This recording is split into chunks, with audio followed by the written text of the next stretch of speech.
You're listening to the Snob OS Podcast, the podcast for Apple snobs.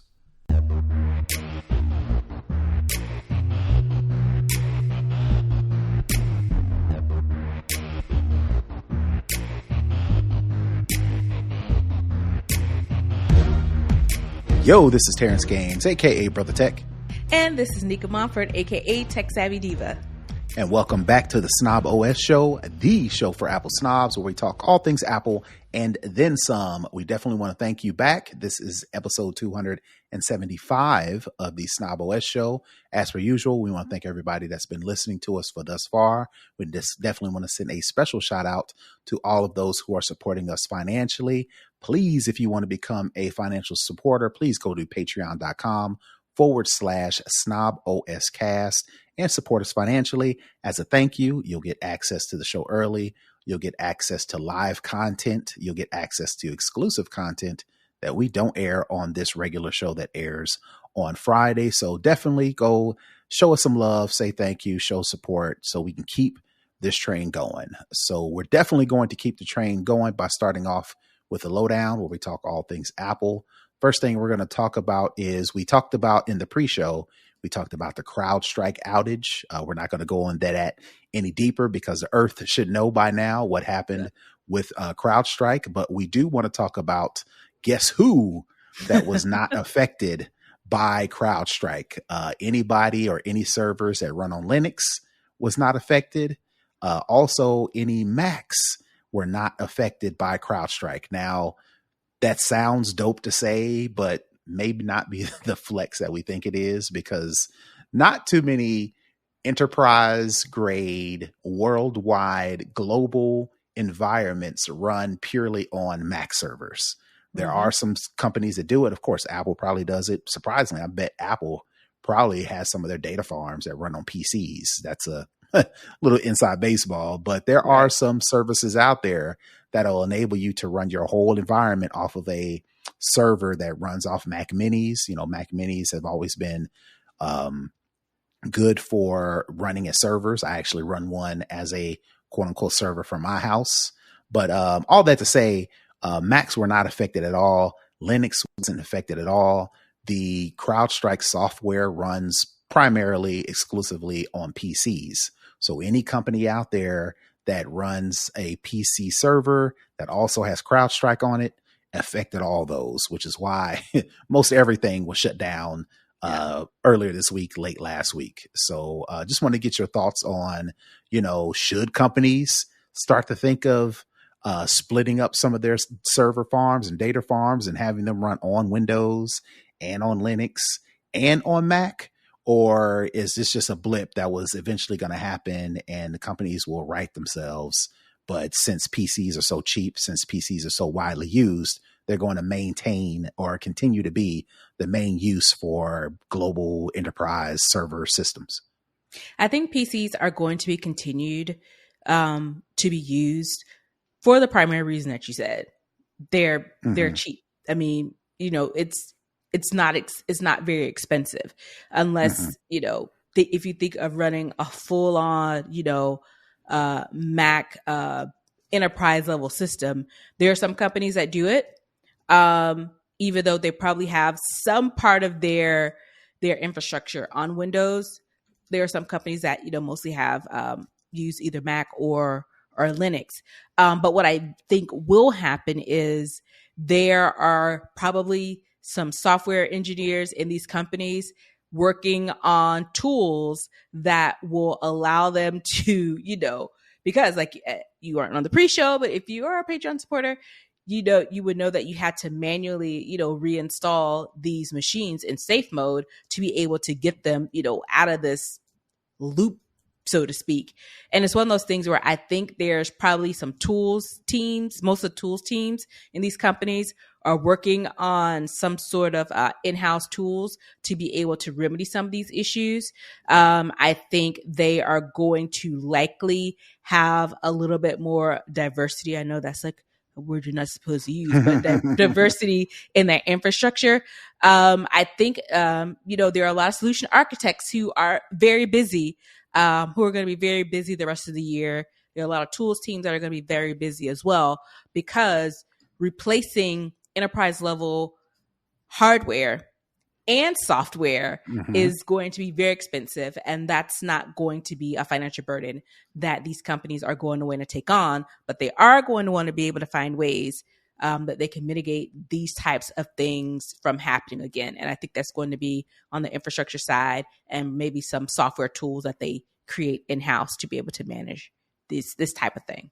Yep, definitely diversity will be needed because it is crazy that CrowdStrike, I mean, I don't want to call it a monopoly, but since they are on most of these computers and all of these computers went down, I'm pretty sure corporations, governments, regulation will take a look at this and be like, hey, I'm going to need y'all to split some things up, quit consolidating everything, maybe even look into why, look closer into regulations when companies decide to buy each other or absorb other companies. It's like, all right, you're going to absorb this company and they had this crazy consumer base and your company already had this crazy consumer base. How does that affect the consumer base globally? Is that going to bottleneck everything? And if so, there may be some companies that may get rejected from doing, absorbing companies, buying companies for this particular reason. So when an outage happens, there won't be all of this panic and it won't all be so finite into a singular point, as far as a fail point. Yep. Yeah. Or CrowdStrike could have just done a canary deployment, which a lot of people do. You don't push everything to everybody at one time. You do a strategic rollout that you could see, if there are any issues with it. Similar how we've talked about before with Apple is if you have automatic updates installed on your phone, they don't just send everybody the update at the same time. They do it staged in, staggered rotation so that everything doesn't go out all at once. And I see a congressional hearing in the very near future for CrowdStrike. And I hope, because I read some of the incident report that they had from this, and there are some, obvious points of failure in their process that could have mitigated a lot of these problems. But now it's all brought to light and hopefully they will fix it. And, we won't have people still trying to get home 5 days later after this outage. It's a shame. They picked the wrong time to fly, which is not their fault, but now they're sitting in airports looking crazy. So absolutely. All right. So moving on to the next story that I got, Rivian, that electric car company, says no to CarPlay. According to Rivian CEO RJ Scaringe, I think that's his name. The company has no plans to add support for CarPlay anytime soon. In an interview with The Verge's Nilay Patel on this Decoder podcast, Scaringe said, "We have a great relationship with Apple. As much as I love their products, there's a reason that ironically is very consistent with Apple ethos for us to want to control the ecosystem. CarPlay isn't quote unquote consistent with how we think about really creating a pure product experience." So basically all of that to say, kind of the breakdown when he said is, well, Apple doesn't adopt, or they are so focused on creating their own special ecosystem for their users. Mm-hmm. Why would we adopt CarPlay? We're going to take Apple's stance and we're going to create our own customized, personalized ecosystem for our customers. And the only way we can do that is not allow CarPlay. So I just wanted to get your thoughts on Rivian saying no to CarPlay and whether that does hold any value, that Rivian is saying, you know what, we're going to create our own customized experience. We're going to create our own ecosystem for our customers, the same way Apple creates their own ecosystem for their customers. So I think it's interesting because if you remember, I think last year, General Motors announced that they would not be implementing CarPlay going forward in their vehicles as well. And I think, what's his name? Scaringer. I think this is just a big word salad to say that Apple won't give us access And since Right. they They won't won't give us get it. access, Right. Right. then we're going to say, no, we won't use you. But the difference is Rivian can build their own ecosystem. However, smartphones, everybody has them. There's a lot Right. of Apple smartphones. You can't build your own ecosystem around someone else's ecosystem. There's a certain level of integration that you have to have, or you're building these, next gen vehicles, electric vehicles that are supposed to be the wave of the Mm-hmm. future. And people are going to still Mm-hmm. have to use, USB-C cables Bluetooth. to plug and Right. Bluetooth to plug their phones into your vehicles. That's not And they're only going to innovative. be right. And the only thing you're going to be limited to is, taking phone calls and listening to music off of your iPhone. And I'm assuming that he's also going to say no to Android. But if he Mhm. doesn't say no to Android and lets people use Android Auto, but doesn't let them use CarPlay, that further cements your idea that since Apple won't give them the data that Mhm. people will be using, like consumers will be entering all this personal data. That's information that Rivian can get and say, all right, how are people using their infotainment systems? Are they doing this? Yeah. Are they doing that? Music, How can we mapping, customize our shopping, what apps do they right, have? All this stuff. Yeah. right. Apple's not giving them any of that. Of course, we always know, we've already said time and time again, data is this new gold mine. And since they can't get any of that, I see how it makes sense. But on the flip side, like you mentioned, the experience is going to be splintered. Yeah. Because I'm going to touch my Rivian dash to get climate, to, do mapping, to change my car settings, whether it be memories, whatever the case may be. Mhm. But then I'm gonna have to use another thing, my phone, when I want to listen to music, when I want to, listen to podcasts, when I want to, do whatever the case may be. Yeah. So my experience overall as a Rivian user may be splintered. Yeah. And then is that the experience that Is that the customer Rivian experience you want your wants people to to have? Yeah. Because they're not giving up their phones. They're not, whether it be iPhone or Android. Yeah. I'm going to get the little magnet and I'm going to prop my Stick it on there. phone on the dashboard, and that's what I'm going to be looking at. In addition to looking at my climate, looking at my speed, looking at my navigation that's in Rivian. So that splitting experience, hopefully, Rivian finds a way around that, because people are not giving up their phones to then use something else that Rivian comes up with. In addition to still using their phone. And I think it's one of those things where there are a lot of people who, because I'm casually looking at cars, it's one of those things where there are certain features that I'm expecting out of a vehicle. And if you don't have those things, that's a check, which mainly around, using your phone, because your phone does everything, then I'm not buying that. That's just going to make my life even more complicated. No thanks. That's an automatic. If it ain't got CarPlay or Android Auto, swipe. Next. So we'll see if So we'll see if they can build that experience, because a little tangent, Sonos is having the same problem right now. Because I'm a Sonos fan. I have Sonos products in my house, and I have to essentially juggle two different systems. If I'm in Apple Music, I've got my playlist set up. I've got my radio stations, all the things customized the way I want it. I don't want to have to also do that in the Sonos app. Now, the way they've kind of fixed it is they've allowed me to authorize I have authorized Sonos to kind of look at my Apple Music data. So they can kind of mirror that experience on the Sonos app. But Sonos is having a problem with their app that they've launched recently, and they've had to pull back on, they sent out an apology letter. CEO put out one of those Apple Notes press releases, like, our bad. It was press release. Yeah. We've launched this software. We thought it was going to be dope. Y'all hate it. For the past couple of weeks, we've been working hard and we've released these new things. And I don't think that is the experience that Sonos wanted people to have. They could have mitigated all that if they would have just tied closer into the Apple experience, but they wanted that data. They wanted to customize the experience. Now look where you're at. So hopefully Rivian can sidestep that, learn from those mistakes, and hopefully they make an experience that people will definitely buy into. But people ain't giving up their phones. Yeah, not at all. All right. So moving on to the last story in the lowdown, I thought this was pretty funny.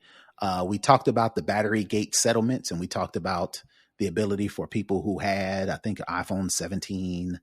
I'm sorry. iPhone, no, not 17, iPhone 7s, iPhone 8s, so on and so forth, that had that Batterygate issue. Those settlements went out, and I thought this was funny because one of those checks bounced. And so basically everybody could have got a $92.17 check. And this guy, they talk about how he got the check in January. It was dated January 3rd, but he waited until April 1st to actually cash the check. By April 3rd, my credit union returned the check because for insufficient funds. They said the litigants didn't pay it. So I thought this was funny, even though it's not Apple directly. Since Apple had to pay out the settlement, they paid the settlement out to a fund. And basically it was first come, first serve. So if you got your check and you hurried up and cashed it, if you waited to cash your check, ain't no more money in there. So it's up in the air on what they're going to do, because this story doesn't necessarily say what his recourse is. But basically he's just out of money until, I'm assuming, the fund re-ups that money. But if Apple already paid all the money, they've done their part. You just ass out. I don't know what else you can do. The bank ain't issuing the money. Apple ain't issuing the money. It's the fund. The fund is not. It's the fund is issuing the money. If the fund ain't got no money, they just can't re-up like that. Because Apple, especially if Apple, like I mentioned, gave up all the money. So I just thought that was interesting. Wow. That if you sit on one of those checks, you may be shook. You may be SOL, friends. Yep. Because I think I got one, and I cashed it immediately just because it's free money. I ain't gonna sit on free money, so I went and deposited my little $92. But feel sad for homeboy who now is looking at a useless $92 check from Apple. Can't do nothing with it. Yeah. All right, so that is going to do it for the lowdown. We're going to move into second string. And one of the arguments, the long-time arguments as to why people don't adopt the Android operating system, even though the phones are dope, is because there's so much trash in the Google Play App Store. There are so many rubbish apps simply because Android is open source and it doesn't have the same restrictions, doesn't have the same regulations as the iOS App Store. Apple tightly, we can tell from all these stories we've talked about, Epic and all these other companies trying to get side loading apps. They've been fighting for the past decade, if not more, trying to get Apple to open up its grip on the iOS App Store. Not the case with Android. Google Play, you can just make up an app in 2 minutes, submit it, and it will get approved because the regulations and restrictions are different. Well, Google, it looks like they are locking down. Google says it will boot applications that don't meet the new minimum functionality policy out of Google Play on August 31st, 2024.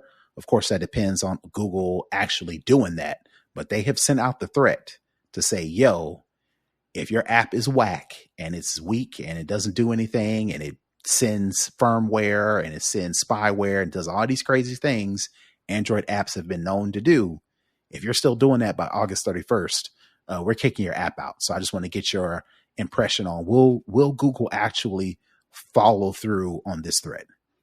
So it's interesting because people talk so much crap about Apple's App Store and the control that they hang on to. And we see in these instances, that's one of the reasons why, because people can just throw crap in there and, it gets approved. And it's also interesting to note, I want to say earlier this week, it was announced that Google was getting rid of their URL shortener, and it would bring a bunch of stuff. So I think it's one of those things where I think they're trying to clean house. They're trying to clean up because, again, open source, it is a bunch of garbage and junk out there. And I think we will see, especially in the age of cyber attacks, data leaks Mm-hmm.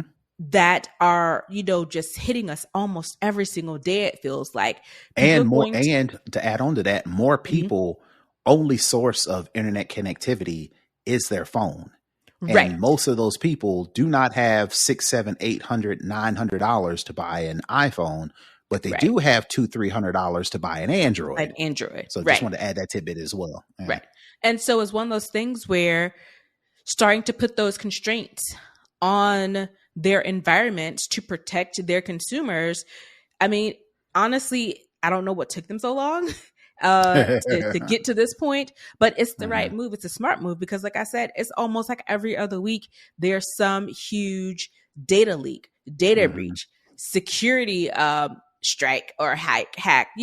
So I mean, I would hope that they are going to start to rein this in and actually follow through, because at this point, if they don't, they are going to be liable if data gets leaked, because they are allowing garbage to go through their app store. If Yeah. Apple can be sued for the all the many things with their app store that aren't even related to security, it's just people kind of bitching about, I'm not getting enough money back from this, surely they will get sued if the app store starts to put viruses and tracking software on people's phones, or whatever the case may be, or their data gets leaked because Google allowed an app to come into the app store that was basically like a honey trap to get people's data. So Mhm. hopefully, Mhm. they're going to start to get serious about this, and they are going to actually follow through and start kicking some of these apps out. I mean, I know it would be a huge tech debt to go in and start to review some of these apps and start to kick them out. But I mean, to Well, me, I would think it would be worth it. it shouldn't be that hard because according to the story, example of newly disqualified types of applications include ones that consist of a single ebook or offer just one wallpaper. Google's Mm. policy change also rules out apps that are designed to do nothing or have no function. So it may not be that hard to weed out a bunch of these whack apps, because just one look at it, you can probably just say, yeah, we're not doing that. We're not doing Yeah. that. Yeah. Absolutely. Yep. All right. So that is going to do it for second string. We're going to move into for the culture. Unfortunately, there has been another murder, specifically at the hands of the police. And this seems like a super senseless murder, from what I can tell. The young lady's name is Sonya Massey. She was tragically killed or unalived. I'm not sure what the young folks or the acceptable lingo. They're saying unalived now. That's Unalived. political. Okay. All right. So she was unalived. And basically what happened was, from what I can understand, she called the police because there was something going on outside of her house, and she didn't know what was going on. Maybe there was an intruder, maybe some unknown activity. So she calls the police. They come in the house. They kind of look around. Two sheriffs, let me get it out. Two cops came. One was a county sheriff. His name was Sean Garrison. He's a 30-year-old white man. They came out to Sonya Massey's house about 1 a.m. and because she called, like I said, to report a potential home intruder. According to this story that I'm reading, they come in the house. She's in the kitchen and she has some food, or they're talking to her, and one of the She's cops boiling notices. tea. Right. And one of the cops notices there's a hot pot of stuff on the stove. And he makes mention, it's like, hey, you may want to turn that off because we don't want the house to catch on fire, whatever he says. She goes to the kitchen to turn it off. They say something along the lines of, I forget, I don't understand how the conversation went, but it seems like they were joking around. And she says something like, I rebuke you or something. Yeah. And then I don't know why that was such a trigger or something like that, because the officer Sean Grayson draws his gun and says, hey, you put that down right now. This is not a game, or something like that. Mm-hmm. According to the story, she apologizes and puts Puts her the hands up. puts the plate down and kind of puts her hands up, and then Mm-hmm. he shoots her in the face, Mm-hmm. which is so crazy. Mm-hmm. According to the story, not his body cam footage was rolling, but the other Guy. officer's body cam was rolling. The other deputy or the other officer attempts to give her aid, and the guy who shoots her say, "Yeah, don't even bother. She's already gone." But according to the story, she was still kind of breathing or something of that nature. So the other deputy tries to talk to him again. He eventually the guy who unalived Sonya Massey eventually relents and provides medical assistance. And then the paramedics come up. Of course, they pronounce her dead. And then I don't know if they want to have a conversation or something like that. And they turn off the body cam footage. But the reason why this came out was because, according to the family of Sonya Massey, they were under the impression that somebody else did it. Like there was an actual home intruder. The police told her that she killed herself. Right. That's what I was getting to. First, they said it was another intruder. And then they said, it may have been a self-inflicted gunshot wound. And so the family was told all this by the police. And then eventually, lo and behold, there was body cam footage. And the body cam footage kind of goes through what specifically happens. The Springfield, Illinois county sheriffs, they fire the guy and they immediately arrest him and convicted this guy. He pleads not guilty. Arrested him and charged him.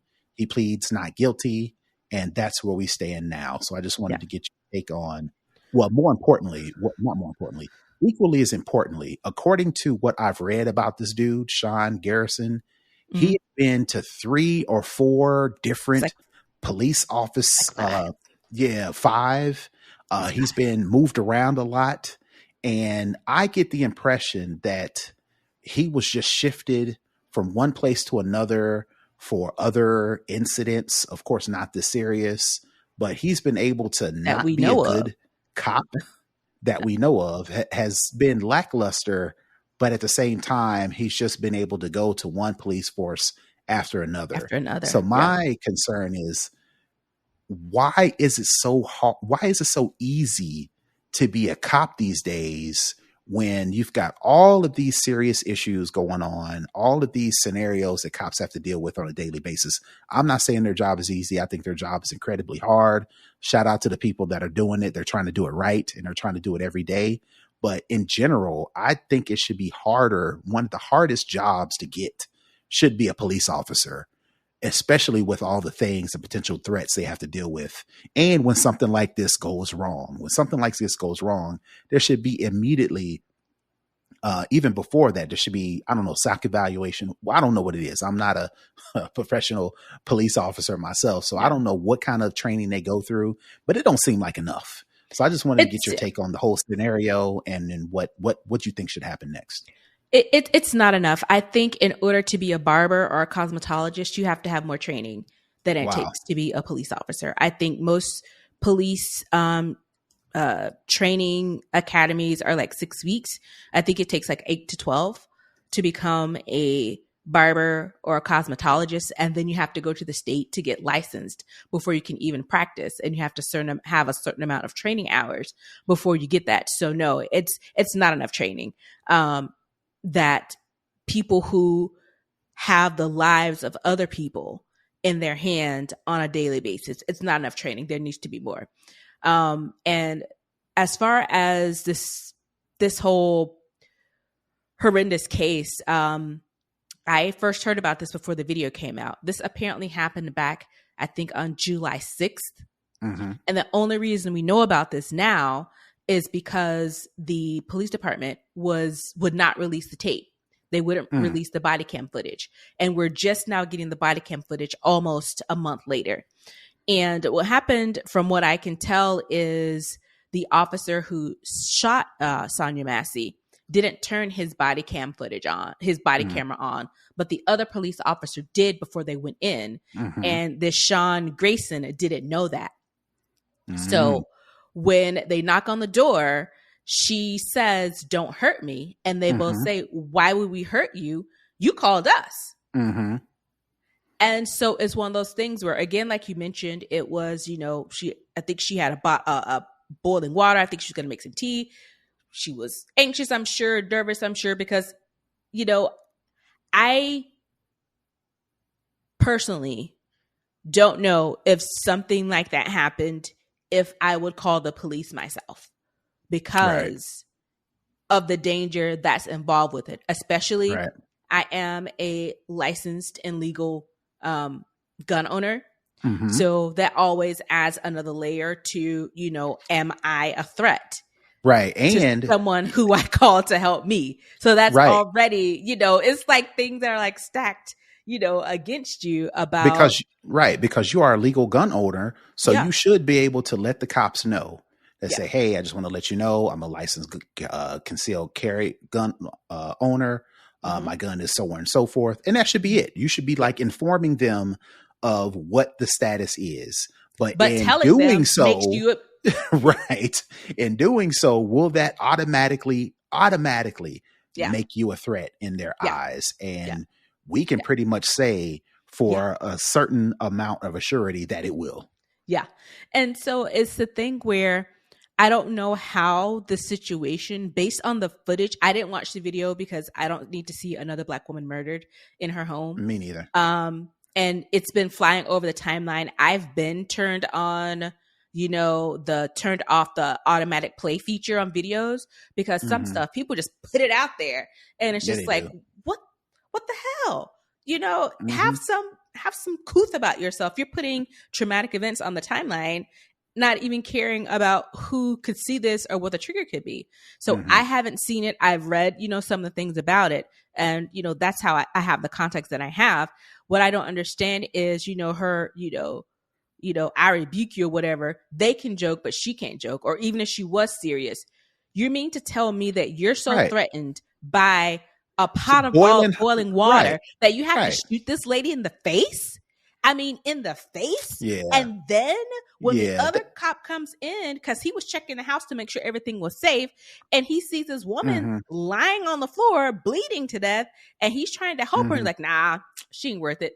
Save the kid. We can use it for something else. It's very nonchalant. I've seen some videos of him, and apparently some of the tattoos that he has people thinking it may be neo-Nazi related. I don't know if that's the case. I don't know what the symbols are. I don't go looking for that stuff because I don't care about that. But what I do care about is the fact that this man has been with 5 different police stations within the last, I think the earliest was 2021. I think he started 2021, 2022. We are in 2024. He's been with 5 different stations in different capacities. I think some of them were part-time, some of them were full-time. I think some of them he was a police officer. A couple of them, he was a sheriff's deputy. One of them, I think he was just a sheriff. And so in addition to that, he had 2 DUIs on his record as well. So the question is, why was this man even allowed to be a police officer? This woman should still be alive. Outside of her calling for help, this man shouldn't have even been able to access her or her home. And the fact that I think I saw somewhere that it said that he was like, I'll shoot you in the face. I'll shoot you in the face. And that's what he did. You expect civilians to be cool and calm and collected in these stressful situations. And at the same time, a police officer, if they're scared, they can say, oh, I fear for my life. And she's you're expecting more from civilians in a we got to be the ones. Yeah, why we got to be the ones to de-escalate? Why we got to be calm, cool, and collected? When it's your actual job. You're actually to protect and serve. Right. To do that. And you're not doing it. And it's just It's just one more instance of a Black woman being murdered in her home where she should be safe by people who are paid to protect her and allow her to feel safe. And they knew that she was scared of them when they first walked into the door because she told them, don't hurt me. And which leads me to believe that there's something more to this dude in general. And then, of course, with the police, just wanted to read this other part. While speaking to Gayle King on CBS Mornings, Massey's father, James Wilburn, and his family were, like I mentioned, were misled by the police and not initially informed that a deputy was responsible for his daughter's death. And they go on to quote and say, "We were under the impression that she was killed by an intruder or some other person from the street or something. And they just went in there, the cops, and found her dead body," adding that it was his brother who discovered that the officers were involved. So the officers didn't even tell the family up front that they were involved. They said, or gave the impression, that another intruder did it. And then came the story that it was possibly a self-inflicted gunshot wound, he said. So I think the cover-up just started right after it happened. Mm-hmm. Thank God for the body camera footage. It's probably the most horrible and heart-wrenching thing we've ever had to see in our lives. But if it were not for the body cam footage, we would not have known that this occurred. The fact that not only did the cops itchy trigger fingers, and I think the dude, I don't know. I think he set out to murder her. I'm sorry. Yeah, I didn't want to. He wanted to kill somebody, and she was it. Right. I didn't want to go that far, but I mean, we're all thinking it, right? Right. In addition to that, cops immediately go into, well, we need to go into protect mode. We need to protect ourselves, and not even think about, hey, this was a terrible accident, or, this was something that, just couldn't be avoided. Let's do the right thing and be upfront and be transparent with what's going on, especially all the things that are happening in the news in the past couple of years.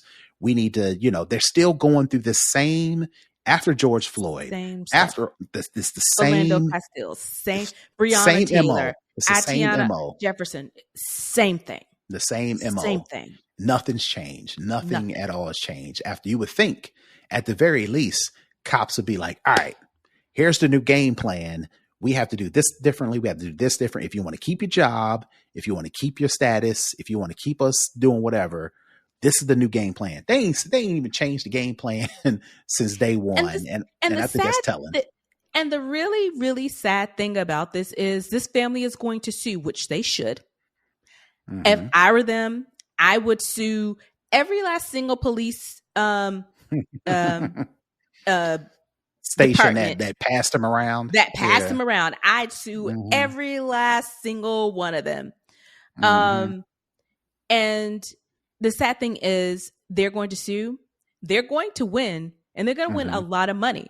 But the money is going to come from the taxpayers who had no hand in this. Insurance instead of money. Instead of this coming from this guy's pension and or the police budget fund or budget, whatever. No, who's going to be responsible for cleaning up this mess that this man has made are going to be the citizens who this could happen to as well, because they live in this area. So it's one of those things where it's just, I'm tired. I'm really tired of having to say her name, have these same conversations, because it really is insanity, because we keep doing the same thing and nothing is changing. Nothing is changing. Over a pot of water, even if it was true, and even if she was twitchy and didn't trust them, or something was going on her psychologically to where she did come at them with boiling hot water. It's just boiling hot water. It's just, you could duck, you can move, you could tackle her. You don't have to shoot this lady in the specifically in the face, which leads me to believe, I think he had set out. It's either mentally or maybe, I'm assuming this, not assuming, she was black. This officer was white. I don't know if it was a racial thing. I don't know if I do what I want. Right. I don't know if it was an immunity thing or whatever this qualified or immunity thing is going on. People are saying the tattoos that he has are, neo-Nazi related. He's like, I want to kill a black person, so hey, let's kill a black person. Yeah. It's definitely more to the story. And I feared for my life. Yeah. Because you can't. We got the body camera footage and you don't say any of that. So I don't know if any of this is going to come out at the trial. The real reasoning, probably not, because he's probably not going to speak in his own defense. And only he knows. Right. why And I'm pretty sure he did.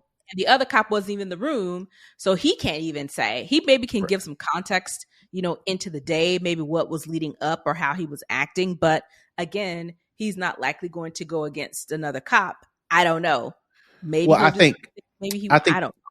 I think the cops are going to serve this dude up because this was pretty blatant and pretty ridiculous and pretty outright for him to not get some serious prison time. This may be unprecedented. This might be the one where he goes the single where he goes to prison for 45 to life, right? Yeah. When everybody else can get out in 8 or 5 or 12 years. I think this guy, he's going to get served up for real because the same with what's the other guy? Darren, whatever, the guy who George Floyd. I don't think he's going to be in prison forever. I had to look it up, but I think he may get out before he dies. But this guy, I think this guy, the way that the police station department or whatever was like, we're firing this guy immediately. This is not what we want. This is not what's supposed to happen. They seem pretty forceful, but at the same time, you lied in the beginning. It's easy to come back and say, oh, this was wrong, this was bad, after the evidence has come out. But before the evidence came out, you were like, oh no, we got to cover this up. So I don't give them too much either, because this was effed all the way around. Yeah. All right. So enough of that. That's enough sad news. So sad. We're going to move on to the hookup, to where we talk any sort of tips. And a tip that I have, I give you a little backstory. So my wife was competing in a singing contest. And after each round, the singing contest wanted us to vote. So you had to go on their website and vote for the contestant who you wanted to win. Well, you could only vote once a day, but you could vote, on different devices, whatever the case may be, but you could only vote once a day. There were some times to where I would go on and vote and it would say, you've already voted. And I'm like, no, I voted yesterday around this time. I should be able to go in and vote. So normally what I would do is I would go into my browser, the browser settings, and I would clear my cache. So then the website would say, oh yeah, this is a newly returning device, since last night or like yesterday. Now he can vote, right? But the way I was going through, specifically with Safari, the way I was going through and deleting the cache, the way I know how is to open up the settings app and then scroll down to Safari and then scroll all the way down to, it's called clear history and website data. So you would do that, then it would clear the data. Then I could go back into the Safari app, refresh the window, and then vote again. Well, my hookup for the week is there's a quicker way to actually clear your cache, and you can do it inside of Safari. And basically the way you do it is you open up the Safari app, then you click on at the bottom or at the top, depending on where your URL window box is. You click the little bookmark icon, which looks like a book opening up. You click that, and then lo and behold, on the lower right-hand side of your screen, there's a clear button. If you tap the clear button, it'll give you the same options to clear your cache as you would going into the iPhone settings app. You can clear from the last hour, for today and yesterday, or you can clear all history. You click the clear history, and then it'll actually clear your cache. So then without even getting out of Safari, you can clear the cache that way. So that is my hookup for the week. Nice. If you want to quickly clear your cache, you don't have to leave Safari. You just go open up the bookmark, go into history. You can clear your cache that way. All right. So that is my hookup for the week. And Nika, if you don't have anything else, tell the folks where they can find you. You can find me at Tech Savvy Diva everywhere. And you can find me all over the internet at Brother Tech. That's BROTHATECH. If you want to report, if you want to connect, you want to comment, you want to share, you want to support the show, if you want to find out all the information about us, about the show, and how you can show us some love, please go to snobOScast.com to get all those details. And until next week, we are out. Peace. Bye, everybody.